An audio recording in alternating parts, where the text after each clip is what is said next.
बाळाच्या हाकेला आई धावून येईल. अरे आई नाही, वैर होते ती आमचे. अरे का देवी समान वैरीला वैर नाही म्हणतात? अरे तू वैर आहेस, तू पापी आहेस, पापी. तू तू तिचा खून केलास. कोण? मी पापी काय? हरामखोरा! स्वतःच्या भावाला पापी म्हणतात.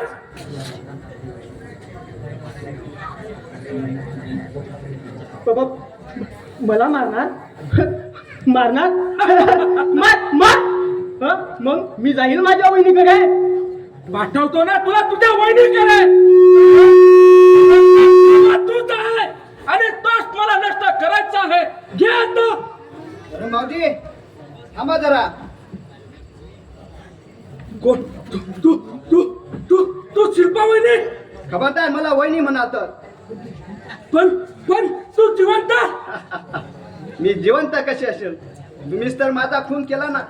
मी आहे तुमच्या शिल्पा वहिनीचं भूत. वहिनी? वहिनी वहिनी.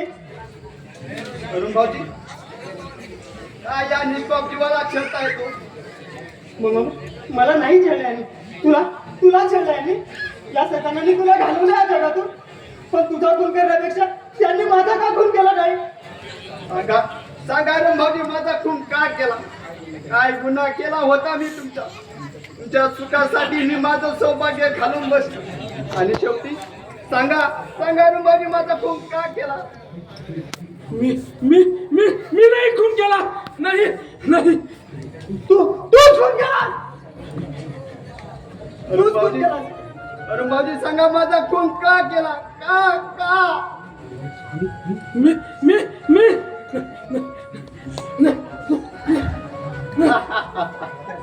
अरुण भाऊजी त्या स्वयंपाक घरात दडून बसायला तिथून पडून जायला जागा नाही.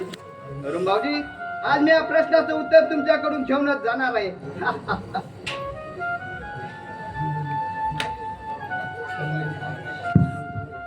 थांब थांब थांब आणि मला मला मारू नकोस. मला मला मला भीती वाटते. आता अरुण भाऊ वहिनीचा खून कसा केला ते सांगणार. आपण या जाऊ. सांगा सांगा अरुण भाऊजी माझा खून का केला? सांगतो सांगतो सारं सांगतो. पण वहिनी वहिनी मला मला मारू नकोस. आता सुरू होणार आहे एक भीषण नाट्य. वात्सल्य माया यांना भेदून टाकणारा एक रहस्य सत्य. धीर वहिनीच्या पवित्र मंगल नात्याची एक रक्तवर्णीय कथा. दिधले दान सौभाग्याचे.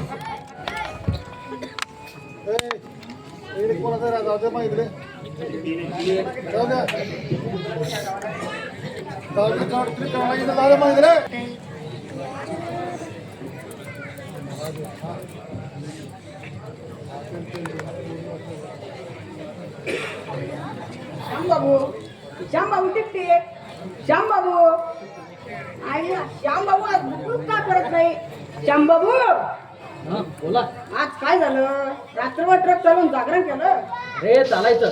ट्रक आणि पाण्यातील मासा हे सारखे आहेत. त्यांना वेळी झोप घेताच येत नाही. हा तुझ्या प्रामाणिकपणाचा परिणाम आहे. माणसानं नको तिथे प्रामाणिक राहू नये. अरे अगदी आजोबा सारखा बोलतोय. अरे अनुभव सांगतोय. मी प्रामाणिक राहिलो आणि प्रेमात धप्पाडीशी हरवा पडलो. बाया, अरे माणसानं पहिले स्वतःच्या पायावर उभं राहायचं, नंतर या लग्न आणि प्रेमाच्या भानगडीत पडायचं. अरे मी पायावरच उभं होतो तिच्या. तिला बँकेत नोकरी होती, 1,500 रुपये पगाराची. म्हटलं पार्टी मालदार आहे, आपल्याला आता सर्व्हिस करायची गरज उरणार नाही. पण माझं काय दुर्दैव बाबा, तिचा बाप आडवा आला सब बोल आणि पणा काढून म्हणतो शेंबड्या, आता ना माझ्या मुलीला भेटला तर तुझ्या या तंगड्या काढून गळ्यात बांधेल आणि एक जोरात लात माझ्या ढुंगावर मारली. पण मी तरी मागे हटलं नाही. 8 दिवस शोधलं तिला आणि 8व्या दिवशी ती मला भेटली. कडकडून भेटली ती तिच्या नवऱ्याला. म्हणजे अरे 4 दिवसापूर्वी तिचं लग्न दुसऱ्या मुलाशी झालं आणि तिचा नवरा चक्क माझा लंगोटी यार निघाला. मी त्याच्या कानात सांगितलं, यार माझा माल पडावलास रे. अरे वेड्या, लग्न झालेल्या अशा मुलीबद्दल काही बोलू नये. अरे पाप असतं ते. श्याम, पाप पुण्याच्या बुजगवण्याला आजकालचे कावडे घाबरत नाही, सरळ त्यावर विष्ट टाकतात. मग काय रे, तू आज नाराज दिसतोय? अरे आमचा प्रामाणिकपणा. लग्न काय केला म्हणायचा घोटाळा? हे काल रात्री आमच्या शेठचा अर्जंट माल दुसऱ्या गावी पोहोचायचा होता म्हणून मी ट्रक घेऊन निघालो. तोच वाटेत मला 2 स्त्रिया भेटल्या. त्यातली एक बिचारी गरोदर होती, तळमळत होती. रात्रीच्या वेळी त्यांना टॅक्सी वाहन कुठे मिळणार म्हणून मी ट्रक थांबवला. तिच्या जोडीच्या बाईने मला हात जोडून विनंती केली की भाऊ माझी बहीण गरोदर आहे, ती तळमळते, तिला वेळीच हॉस्पिटलला न्यायला हवं. खरंच ती अक्षरशः तळमळत होती. मला असं वाटलं की जणू ती आपलीच बहीण आहे म्हणून मी त्यांना माझ्या ट्रकमध्ये बसून हॉस्पिटलला नेऊन आलो. आणि त्यामध्ये त्या दिवसाचा माल मी वेळीच पोहोचवू शकलो नाही. शेठ जाम भडकला माझ्यावर. आणि तुला नोकरीवरून काढून टाकलं? अरे नाही, मीच ट्रकची चाबी त्यांच्या अंगावरती फेकून आलो. का रे बापा? अरे तो म्हणाला 25 माणसे ट्रक मध्ये बसून मधल्यामध्ये पैसे खात असणार म्हणे. मला रावलं नाही. मी एका असह्य बहिणी समान महिलेला येणवेळी मदत केली. हा माझा गुन्हा आहे का? मला रावलं नाही. मी सरळ ट्रकची चाबी त्यांच्या अंगावर फेकून निघून आलो. श्याम, त्या शेटला दाखवून ठेव. एखाद्या दिवशी भर रस्त्यातच हाणतोस आल्याला. नाही बाय, अरे आज 10 वर्ष त्याच्या अन्नावरती मी जगतोय. या त्याच्यावर मी हात उचलू नाही. अरे त्याला उपरती होईल, त्याला माझा प्रामाणिकपणा कळेल. पण आज बाया, आज सुदेशच्या कॉलेजची फी भरायची होती. मागाच्या भरामध्ये मी विसरून गेलो. होय, का त्याच्या कॉलेजची फी हे कशी भरायची रे? तो कालच मला म्हणाला होता, दादा आला ना की मी फी आणि फॉर्म फी भरणार आहे. पण काय म्हणशा, आपला सुदेश जमता फर्स्ट क्लास में पास होणार बघ. तुझा सुदेश आहेच रे मुळशीचा. अय्या तुम्ही आला? मी मागच्या दारी कपडे वाई घालत होती. हात नाही का मारायची? थांबा, मी आधी गरम गरम चहा आणते. वहिनी 2 कप तू बरं. खा. श्याम, थकून बागून नवरा घरी आला तरी बायकोच्या हातचा गरमागरम चहा पिल्यावर थकवा आवडून जात असेल बघ. अरे अर्थातच ते बायकोच्या हातावरती अवलंबून असतं. पण काही म्हणून काय, मला अगदी मनासारखी पत्नी मिळाली. माझ्या संसारामध्ये एवढे कष्ट पडत असताना ती नेहमी असली असते रे. श्रीकृष्णाची बासरी आणि बायको हसरी मुग्न करतात बरं. फक्त काळजी वाटते ते अरुणची रे. लोक त्या मित्रांची संगत धरून आयुष्याचा सत्यानाश करतोय. अरे तुझा तो सक्का हो, पण कुणी म्हणणार नाही. तुमच्या स्वभावामध्ये किती किती फरक आहे. त्याच्या आयुष्याचं पुढं काय होणार आहे कुणाच ठाऊक.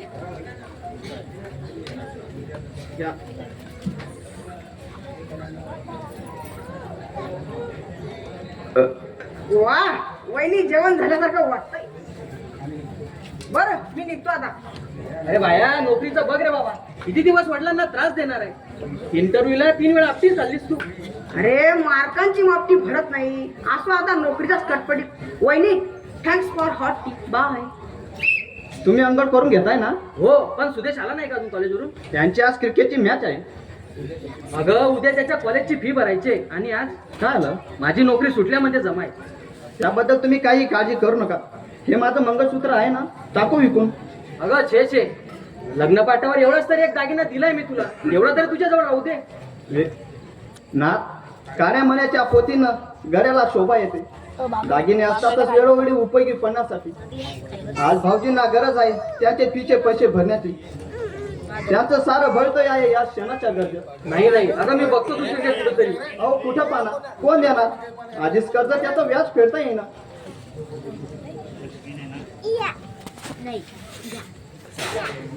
दादा वहिनी डॅन्टर आहे, सेंचुरी.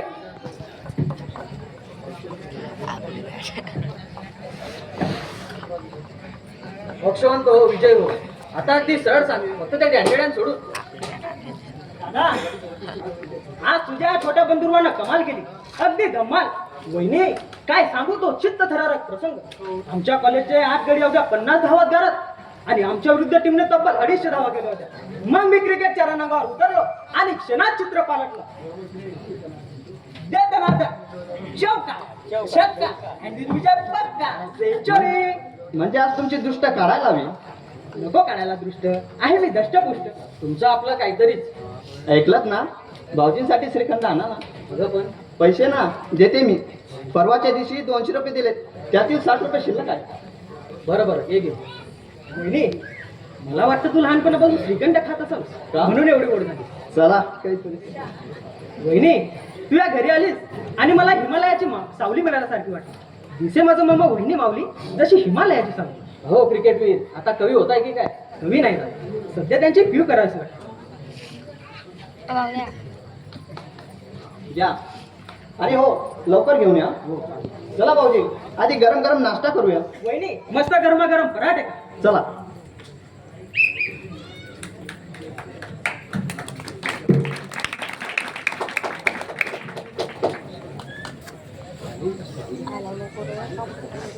हा आली का स्वारी रात्रभर घरी नसणारच तू नाही दादा मी घरीच होतो वहिनीला विचारून बघ अरे अरुण ओट जरी खोटं बोलत असले ना तर डोळे मात्र नेहमी काय सांगतात अरे ती काय सांगणार होय ती तर होत बोलणार म्हणून तर तुमचा फावता ना जे तुझ्या प्रधांना पाठीशी घालते पण तिची शिक्षा ही तिलाच भोगावी लागणार आहे आणि तो करीम त्याची दोस्ती का धरलीस तू तो तसा वाईट नाही दादा अरे वर्षाकाठी 2-3 वेळा तुरुंगात जाणारा हा वाईट नाही का नवीन शोध दिसतोय मला तुझा तो कसाही असो पण माझ्याशी प्रामाणिक वागतो अरे अरुण सुसंगती सदा कळो सुजन वाक्य कानी पडो या सुविचाराप्रमाणे वाग नेहमी संगती चांगल्या माणसाची तर आणि तो नागपाल खतरनाक स्मगलांच्या टोळीत असतो म्हणे हल्ली त्याची आणि तुझी मैत्री फारच वाढली तो कसाही असो पण दादा माझ्याशी प्रामाणिक वागतो अरे लाज वाटत नाही का अरे अरुण आपल्या वडिलांच्या नावाची तरी काळजी घे तू असा कुसंगतीने बिघडू लागलास तर त्यांच्या आत्म्याला किती दुःख पोचेल रे दादा आत्माभूत हे सारा थोटा नाही माझा त्याच्यावर विश्वास नाही ही भीती कवच माणसाने निर्माण केली आपल्या स्वार्थासाठी अरे देवाला तरी मानतोस ना नाही दादा मी देवाला सुद्धा मानत नाही देवाचं बुतकावणं पुढे करून सभ्यपणे अंधश्रद्धेत फायदा उठवणं वाईट आहे दादा वा नागपालने शिकवलं वाटतं तुला हे सारं तत्वज्ञान सुधाराचे पत्ते पिसता पिसता तत्वज्ञानाची पूर्तताही चांगल्या तऱ्हेने करता येते अरुण अरे शेवटी तुला एवढंच सांगतो तू चांगला वाग चांगले चांगले काम कर नपेक्षा वेळेला मी तुझ्या उपयोगी नाही पडणार म्हणे वेळेला मी उपयोगी पडणार नाही वरुण भाऊजी ते काही बोललेत का मला विचारते आधीच तुमचं ठरलेलं असेल माझ्याशी भांडण करण्याचं भाऊजी काय बोलताय तो हे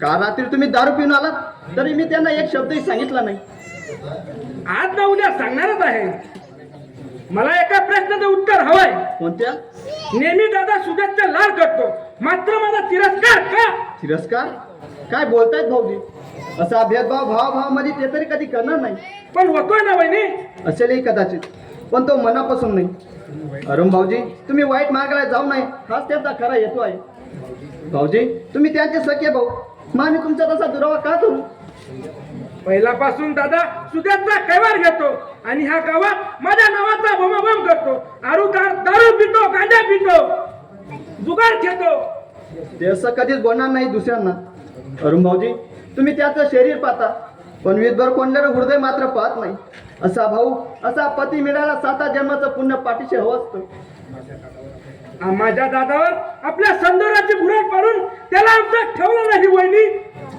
भाऊजी काय बोलताय ते स्वतःच्या भावाला एवढं कमी लागतं अहो ते गरीब जरूर असतील पण एका स्त्रीच्या पदराखाली मुखपणे वावरणारे बैलवेडे कधीच नाही ह्याच बोलणारे कधी नसल्याला बैल वेळ होतो वा चांगली खुबी आहे तुझी पण जर का तुझ्या या संदर्भाच्या आणून माझ्या दादाला फसवण्याचा हेतू असेल ते मी कधी शक्य होत देणार नाही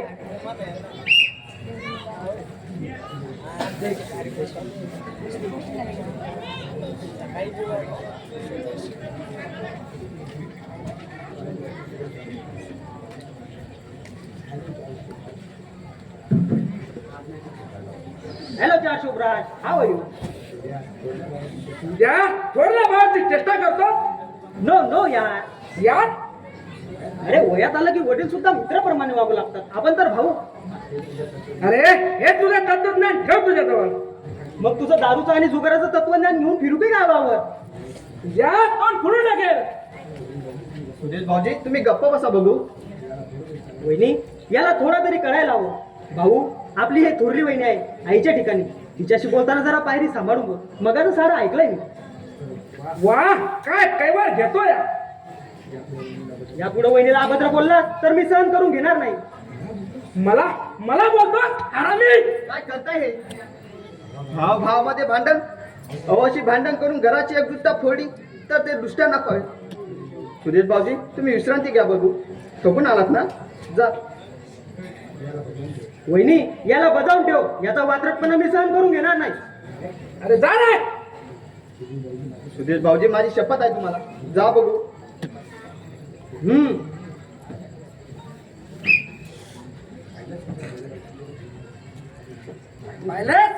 पाहिलं कसा वागतोय थोरल्या भावासमोर उद्धट.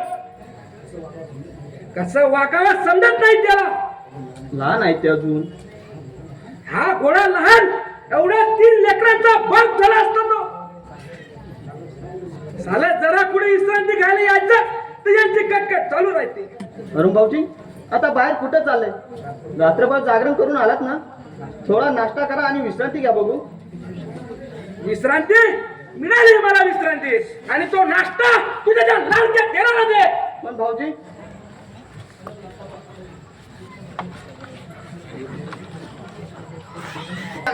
हे आमचं सम्रांगण. हो ना, सम्रांगण. सीता स्वयंवर, रुक्मिणी हरण, सुभद्रा हरण किंवा द्रौपदी वस्त्रहरण. वा वा, मन कवळे हात आणि फार पोहोचलेले देखील. कसले कसले आले तोंडात ते म्हटले. काय म्हटले? वेगळे नाना, आपण कोण? मानू. मूर्ख आहात तुम्ही. हो मूर्ख. आपण मूर्ख नाही, आपण धूर्त आहोत. काय म्हटलंय? तुझ्या औषधीचा गो म्हटले फेंगड्या. मी काय म्हणतो माझं पूर्ण ऐकून घे, त्यापेक्षा तुझ्या तंगड्या. तोडल्या जाते. काय म्हटलंय? फेंगड्या नाना, आपल्याला या घरात मस्त पैकी जुगाराचा किंवा दारूचा अड्डा टाकायचा आहे म्हटले. काय म्हटलंय? एक तर आणून आपल्या झाडात अडकला आहे. आता मी अडकणार. काय म्हटलंय? हा, तुझ्या सारख्याला अडकवून ठेवायलाच पाहिजे. तू या घरात अगदी सापासारखा वावरायला हवा, योग्य वेळेत डंक मारायला हवा. तेच मी म्हटले. काय म्हटलंय? एक तर या घराची शिल्पा सुंदरी माझी प्रियतम होणार, नाहीतर हे घर माझं होणार. बरोबर. काय म्हटलंय? हा नागवा नावाप्रमाणेच आपल्या सभोवत नाच काढतो. याची प्रचिती आघाडच्या लक्ष्मीला जायलाच हवी. हो ना, त्याशिवाय आपले नाव सार्थक कसे होईल? आपल्या नावाचा दबदबा कसा वाढेल? काय म्हटले?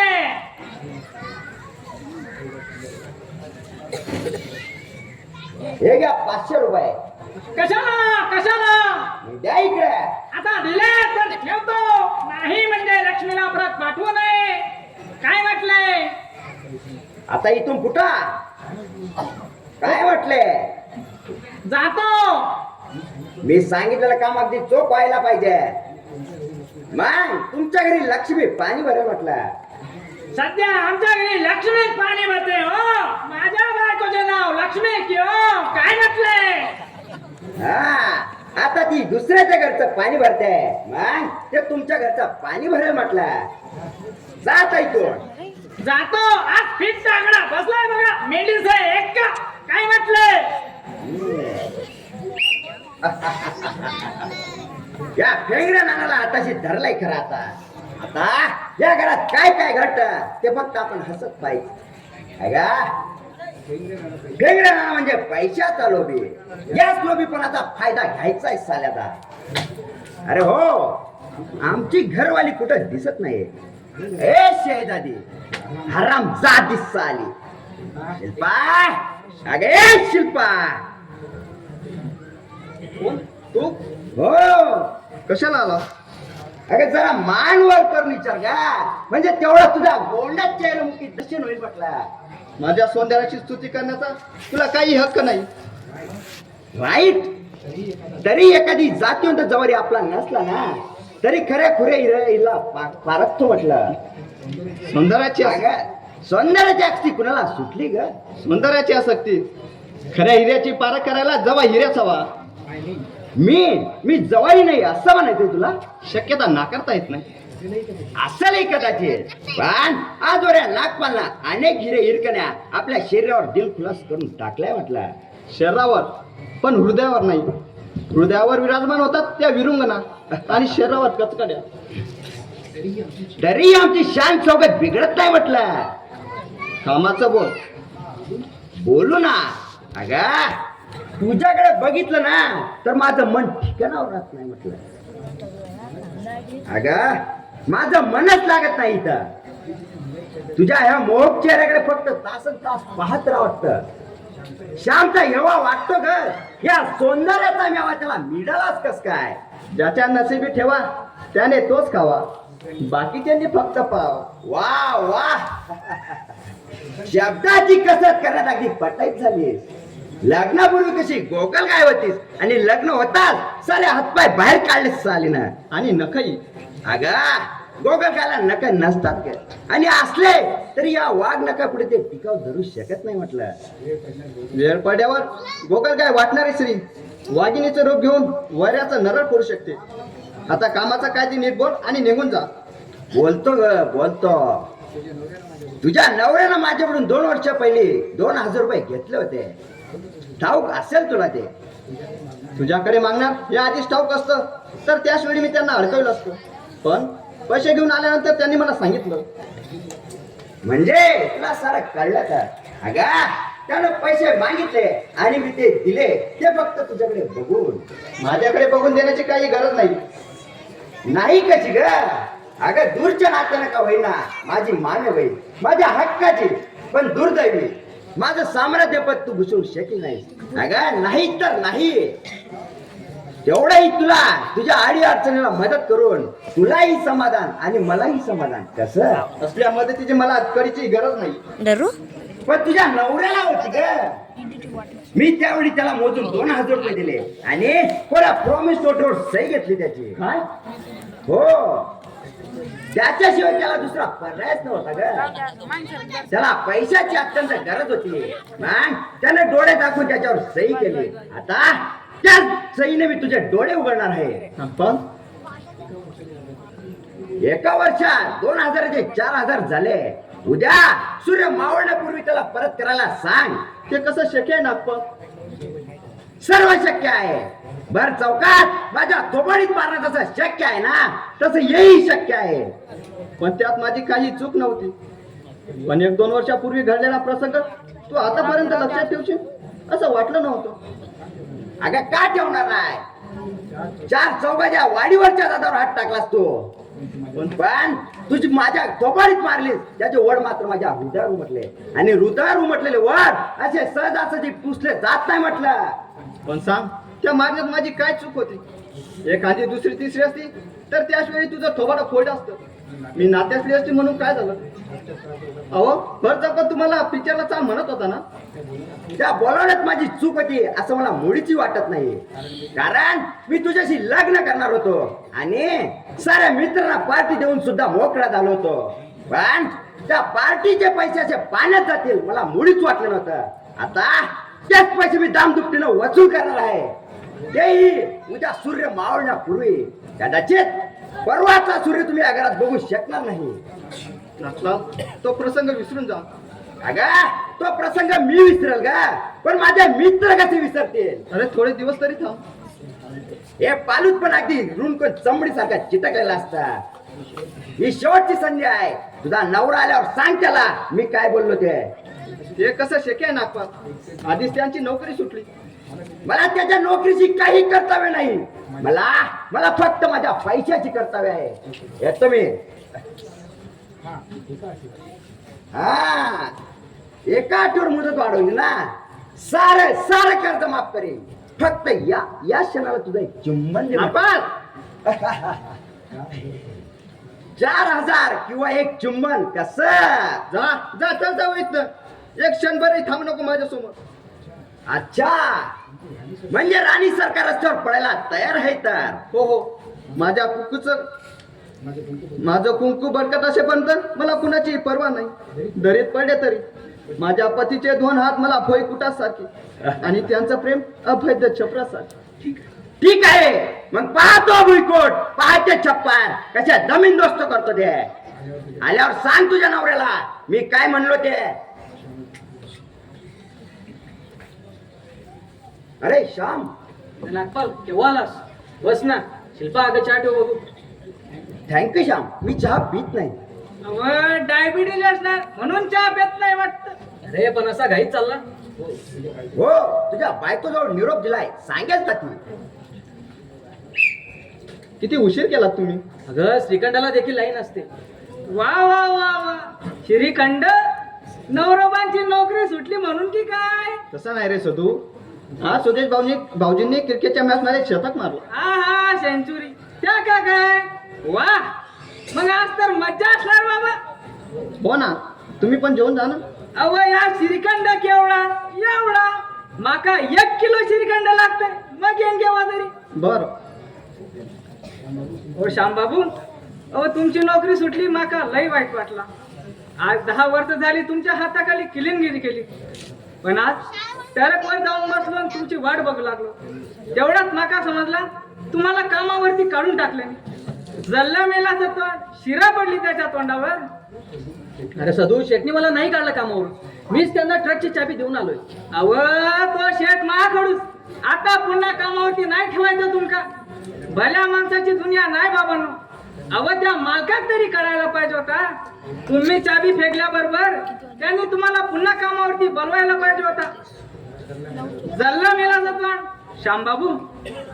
माका दुसऱ्या ड्रायव्हरांच्या हाताखाली नोकरी करून जमायचं नाही.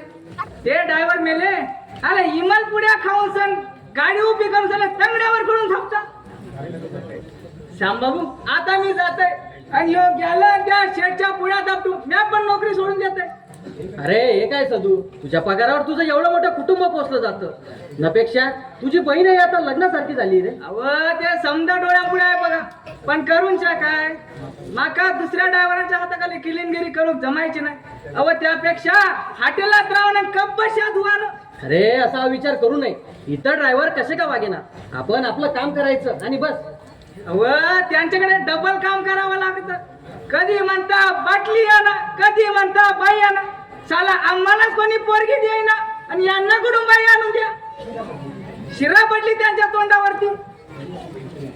अरे तरी आपण त्यांना स्पष्ट सांगावं. स्पष्ट झाला मग आमचा तळपाट, मग घालतात ते आमच्या कंबरड्यातला. श्यामबाबू मी आता जातोय. माका जीव काय आता धरवत नाही. जास्त काय तो शेठ बोलला तर ह्याच्यातला डिझेल त्याच्या ढेरीवर वातानं आणि त्याच्या ढेरीला आग लावानं. अरे पण वेडा रे वेडा, आज 10 वर्ष इमानीत बारी माझ्या हाताखाली क्लीनर म्हणून काम केलं. इमानी साधा बोला. शिल्पा, अगं शिल्पा, अगं मगाशी नागपाल काय म्हणत होता? तुम्ही 2000 रुपये कर्ज काढलं ते मागायला आला होता. केव्हा द्यायला सांगितलंय त्याने? उद्या संध्याकाळपर्यंत. उद्या? अगं उद्या कसं शक्य आहे? एकूण 4000 रुपये झाले म्हणे. 4000 रुपये? अगं मी तर फक्त 2000 रुपये घेतले होते. एका वर्षात 2000 रुपये नुसतं व्याज झालंय म्हणे. नाही अगं, तो तर मला म्हटला होता की मी व्याज घेणार नाही म्हणून.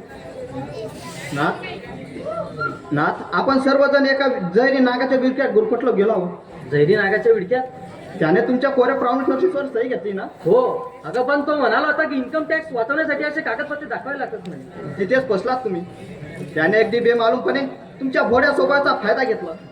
नाही नाही अगं, तू तसा करणार नाही. नाथ, हा तुमचा गैरविश्वास आहे. तो अट्टल गुन्हेगार आहे. त्याला हे घर जप्त करायचं आहे किंवा काय? काही नाही. शिल्पा, अगं उद्याच्या उद्या त्याला पैसे कुठून द्यायचे? एकतर ऐनवेळी माझी नोकरी गेली आणि आज सुदेशच्या कॉलेजची फी भरायची. त्याबद्दल तुम्ही काही काळजी करू नका.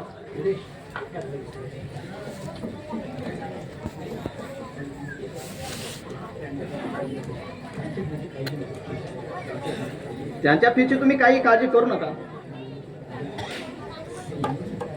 हे माझं मंगळसूत्र आहे ना, टाकू विकून. शिल्पा, नाथ,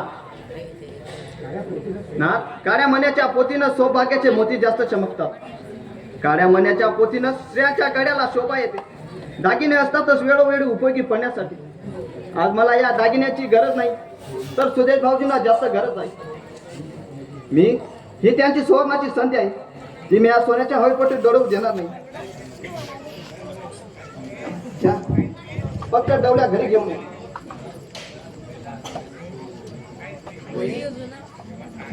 म्हणजे काय करताय? उठा बघू. नाही वहिनी, या पवित्र मंदिराच्या देवीच्या पायावर क्षणभर तरी विसावू दे मला. आज तुझं खरं पुरं मोठेपण दिसलं. आज खरी तुझ्यातली देवता दिसली. आज खरोखरच माझी आई प्रत्यक्ष जिवंत होऊन मला भेटली. वहिनी, या तुझ्या पवित्र मंगळसूत्रात माझं सारं आयुष्य बांधलंय ग. वहिनी, मी तुला सोन्या दागिन्यांनी एवढी म्हणवीन की कुठल्याही देवीच्या अंगावर तेवढे दागिने नसते. मला दागिने नकोय, मला भाऊ नाही. मी या घरात आले आणि भाऊच्या रूपानं तुम्ही मला भेटले. यांच्या पायी मी माझं घर वाहिलं. त्यांचं आयुष्य, त्यांचं हे घर भरून काढणं हेच माझं कर्तव्य. हेच तर माझ्या पती वर्त्याची पुण्य आहे. आता लवकर निघा बघू आणि कॉलेजची फी भरून ये. चल सुद्धा. माझे सुदेश भाऊजी किती किती हुशार आहे. देवा, त्यांना भरपूर यश दे. सगळं बाई, मी तर वेंदडी. त्यांना श्रीखंड खायला सांगितलं नाही. आता आल्या आल्या जेवणच वाढते.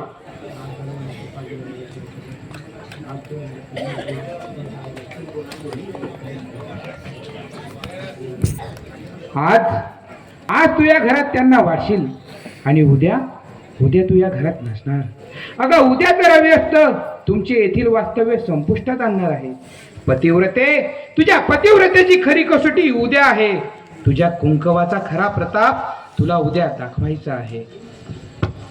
येणाऱ्या प्रसंगाला मी माझ्या प्रतिवर्त्याच्या जोरावर टक्कर द्यायला तयार आहे.